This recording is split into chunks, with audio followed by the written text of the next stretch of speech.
Ladies and gentlemen, 2025 Mazda CX-70 PHEV Premium Plus.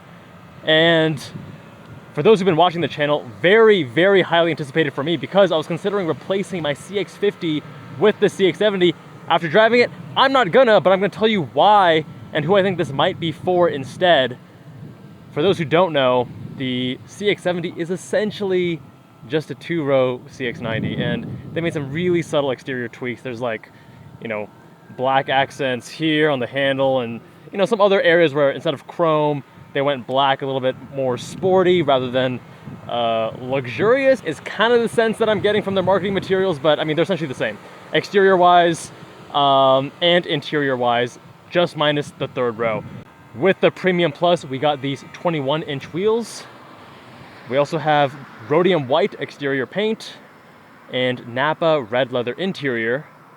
I'm gonna show you guys the cargo space.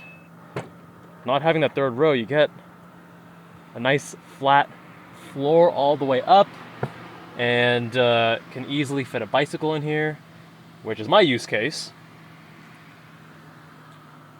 I also like that when you do fold the seats up and down, you actually can do so with these buttons electronically controlled here. But that's of course only folding them down. You manually put them back up. Styling wise, I am personally a fan. Now I was excited to try the PHEV, the plug-in hybrid EV, because I already drove the inline 6-cylinder of the CX-90. Again, same platform, same engine options between the two. That's the exciting new engine from Mazda. Probably the more enthusiast choice as well, but plug-in hybrid going to give you better fuel efficiency. You still have 323 horsepower, 369 pound-feet of torque, so it has plenty of grunt, but it's a 4-cylinder and also still made it to that 8-speed automatic transmission. Now getting into the interior, this one is optioned out with red Napa leather, which might be your cup of tea, I think, in an SUV. Not how I would personally do things. Exciting news is that the wireless charger actually works, but even with the case on, but the issue is it's very sensitive to even slow turns. The lateral G-forces, not a really good anti-slip material here, so if it's not position centered just perfectly so, you're gonna get this flashing red light showing that it is not charging correctly. The interior space here is definitely more premium than my CX-50, as it should be, because this is now coming in over 50K, whereas my Turbo Premium Plus highest trim CX-50 is coming in a little bit over 40. This is not the highest trim you can get with the CX-70. You can option these out all the way up to around 70K.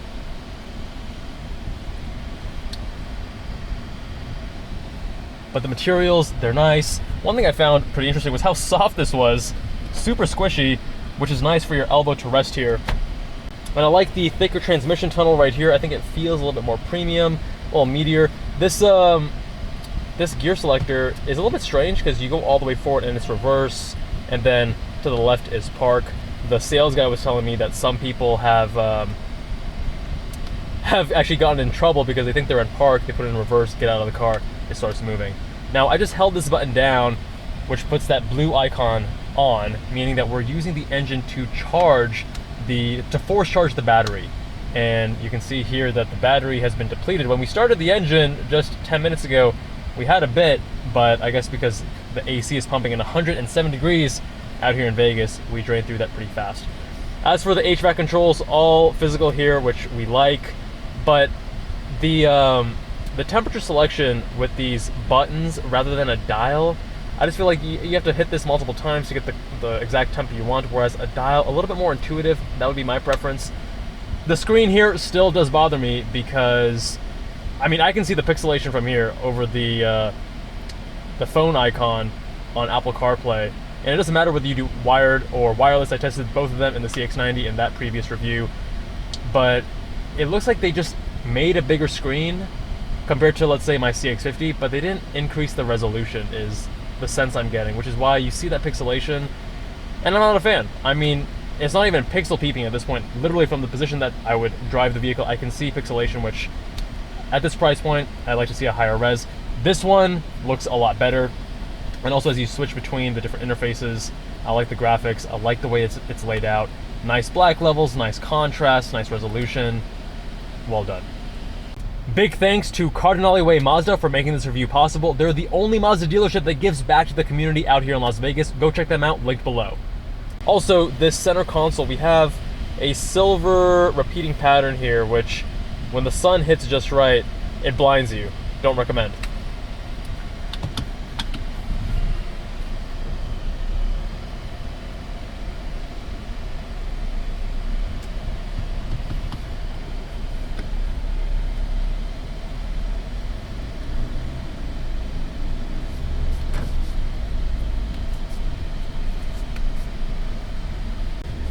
Now, for how this thing drives, it definitely drives more premium than my CX-50, which is no surprise. CX-50 has McPherson strut front suspension and single torsion beam rear. It's not independent rear suspension. Here, we have double wishbone in the front and multi-link rear. And you can feel that immediately. The driving experience, the suspension tuning is more sophisticated here. Certainly, it feels more premium, feels more hefty, and the way it absorbs the bumps is more comfortable, but it's still that Mazda sporty nature where you can feel what's happening on the road. This is more my preference of driving dynamics versus, let's say, what Toyota Lexus is doing instead. That's a little bit more floaty, soft, maybe comfortable, but Mazda has that sporty touch.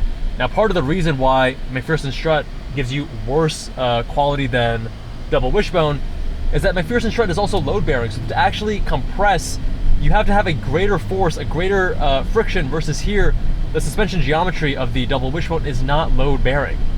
So I'm glad that Mazda didn't skimp on making this vehicle feel more premium. For the most part, I like how it's tuned. However, I noticed that on certain sections of highway, I don't have this issue with any other vehicle I've driven on that section of highway. I got a lot of lateral head movement, like a lot of lateral head movement, and I'm wondering what's going on. Maybe that's something that they can improve and tweak with their suspension tuning in future iterations. The good news is that compared to the CX-90, which has a lot of this like roughness and hesitancy starting from a stop, you don't get that with the plug-in hybrid EV. It's definitely smoother. You don't have that hesitancy or that harshness between shifts. And when the thing is properly charged, it does have enough get up and go where you don't feel like the thing is too sluggish.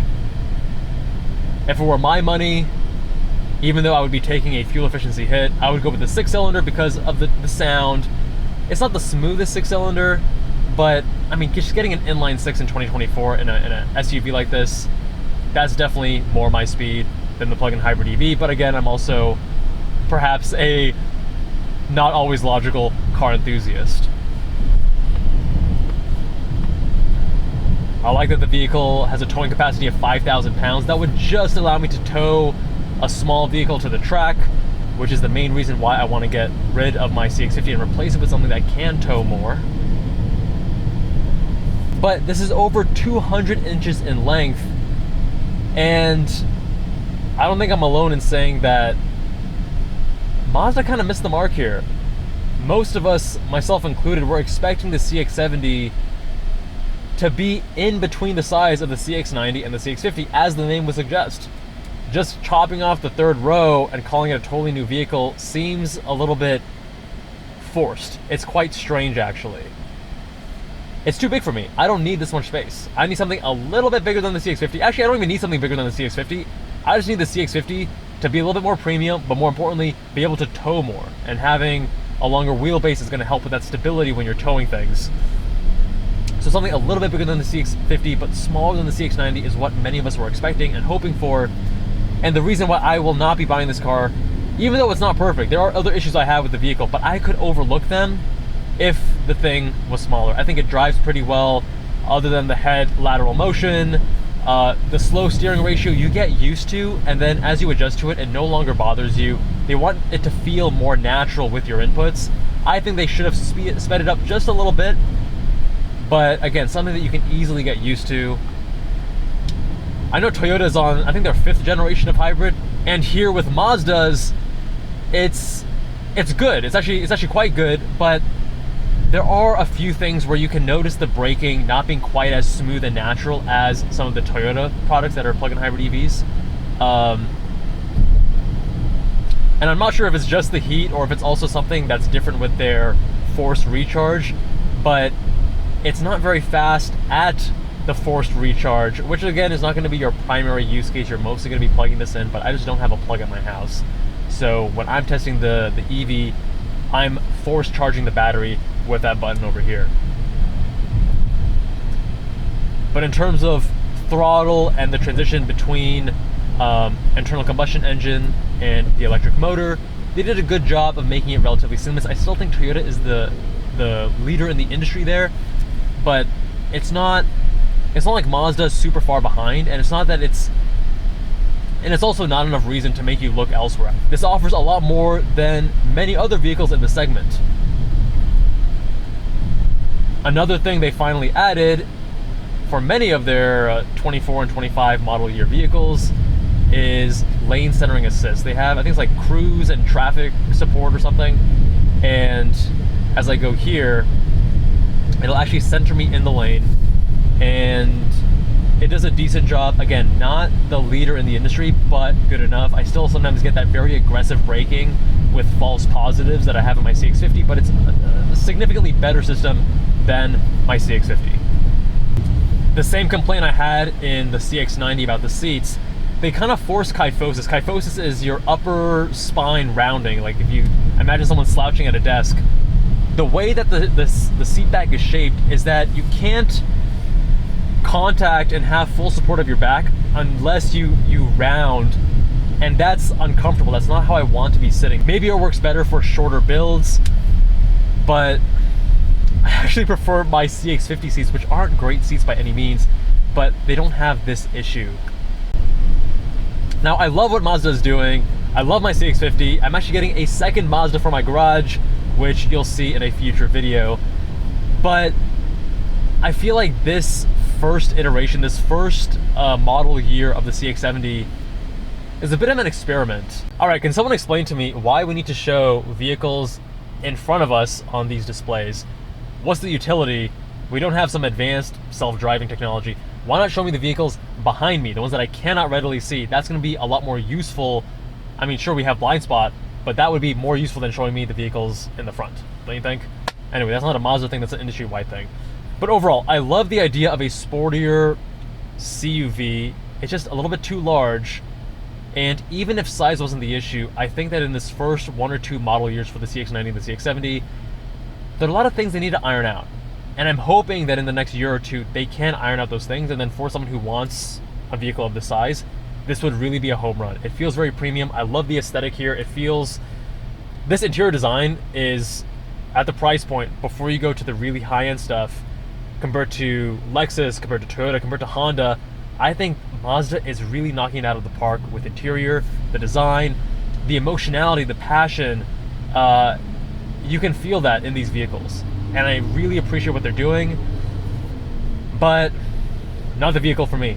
Big thanks to Cardinal Alleyway Mazda for loaning me this vehicle over the last week. My friends, let me know what you think of the Mazda CX-70. Comment down below. Subscribe if you haven't already, and I'll see you in that next one.